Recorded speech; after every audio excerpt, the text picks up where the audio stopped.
अगली खबर का रुख करेंगे। गाजियाबाद हिंडन एयरपोर्ट के विस्तार को लेकर गाजियाबाद के सांसद अतुल गर्ग के साथ बातचीत की है टोटल टीवी न्यूज के संवाददाता कर्णवीर कश्यप ने। हिंडन हवाई अड्डे के विस्तार को लेकर के जरूरत है और उसकी जरूरत को लेकर के अथॉरिटी ने जिला प्रशासन को भी पत्र लिखा है, प्रतिनिधियों से भी जो है कोशिश की जा रही है, उनसे भी बातचीत की जा रही है। किस तरह विस्तार हो चुके आए दिन यहाँ कुछ ना कुछ दिक्कतें भी सामने आती हैं, उन तमाम चीज़ों को कैसे दूर किया जा सकता है, किस तरह विस्तार किया जा सकता है हिंडन इसका हवाई अड्डे का, इसको लेकर के बातचीत करेंगे। हमारे गाजियाबाद के सांसद अतुल गर्ग साहब उनसे बातचीत करेंगे। जी सर, किस तरह की कोशिश आप कर रहे हैं इसका विस्तार करने के लिए? देखिए, एक्चुअली जिस समय गाजियाबाद का 2019 में माननीय मोदी जी के द्वारा उद्घाटन किया गया था, उस समय तक भी ये कल्पना नहीं थी कि भाई यहाँ पर इतनी बड़ी संभावना है, उसको कम करके आंका गया। जबकि गाजियाबाद की जो भूमिका है वो दिल्ली का भीड़ कम करने के लिए सबसे ज़्यादा हो सकती है। दुर्भाग्य है कि गाजियाबाद को उसका स्थान या उसका अधिकार नहीं मिल पाए।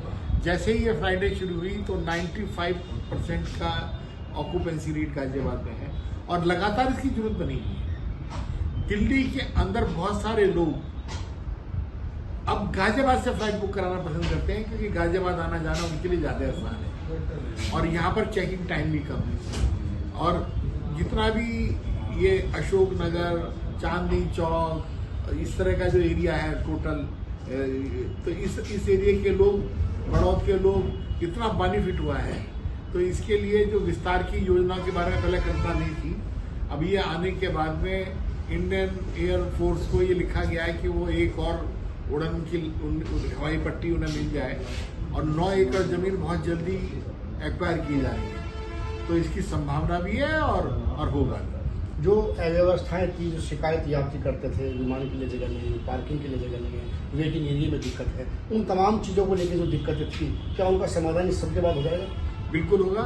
समाधान की दृष्टि से बहुत उत्साहित होकर के ये एयरपोर्ट अथॉरिटी आगे बढ़ रही है और हर रोज मैं उनके टच में। तो आने वाले समय में गाजियाबाद का हवाई अड्डा और बड़ा हो सकता है और लोगों को जो सहूलियत में दिक्कत हो रही है उसका कहीं ना कहीं समाधान हो सकता है। Karanveer Kashyap, total news, Ghaziabad.